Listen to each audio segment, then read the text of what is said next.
Good evening. I hope everyone had a wonderful day. I had Customer Appreciation Day today for the customers at Lakeside with a cute red truck, so that was fun. And then I found out about an event that the Sand Lake United Methodist Church put on. The church did an amazing job setting the church up like the day Jesus was born. They had a real donkey outside, and then inside, they had wise men, angels, Mary, Joseph, and baby Jesus. It was set up really nice with palm trees, treasures, and other specific things that would have been there the day Jesus was born. It was impressive what they did. I'm so glad they do that for the community because it's important to visualize and see what it looked like when Jesus was born. I know some kiddos don't even know the story of Jesus, and it breaks my heart because that's the most important thing you can tell your kid about. I remember when I was working at the store, there was a kiddo that came in with his parents and saw one of my crosses. I remember him asking his parents what it was, but they totally changed the subject and never answered the question. I couldn't believe it. I was heartbroken for the kid because sometimes all you have to fall back on in life is God, and it's so hard if you have to go through life not knowing Him.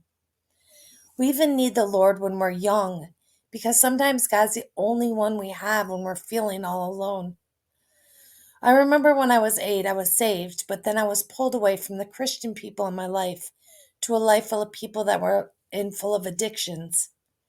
The life I'd been living with my dad came to a halt when I was taken to a different state with my mom and stepdad. But before I was taken, I accepted Jesus in my heart.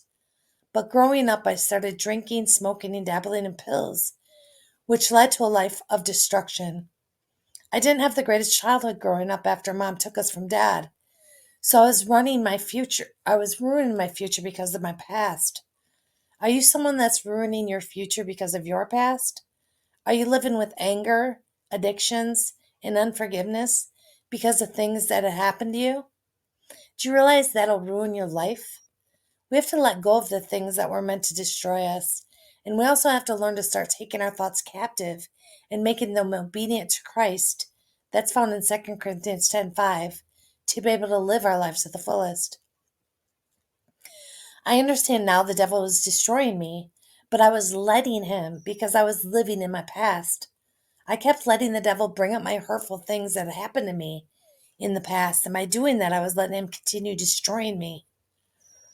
I didn't know at the time the truth in the word would save my life, and I didn't know the Bible was left here for us to be able to run to and live by so we could live our lives to the fullest. When I read John when I read John 10:10 and realized how true it was, it changed my life. It says, "The thief comes only to steal, kill, and destroy. I have come that they may have life and have it to the full." The devil wants to steal our thoughts and kill our dreams so he can continue destroying our future. And I was letting him do that to me.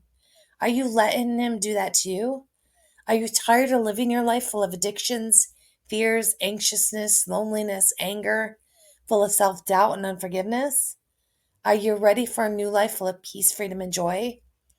I promise when you start listening to John 8:31 and 32 and applying it to your life, you'll break free from all of those things you struggle with when you give yourself time, continue being obedient, and keep dying to your flesh every day.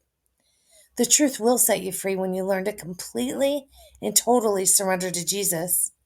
So start today being fully committed to the life you are meant to live because that's why Jesus came to earth and died for you so you could live your life to the fullest and live in and through Christ forever. Straight from God through Dawn Marie. Love you all and have a blessed rest of your evening.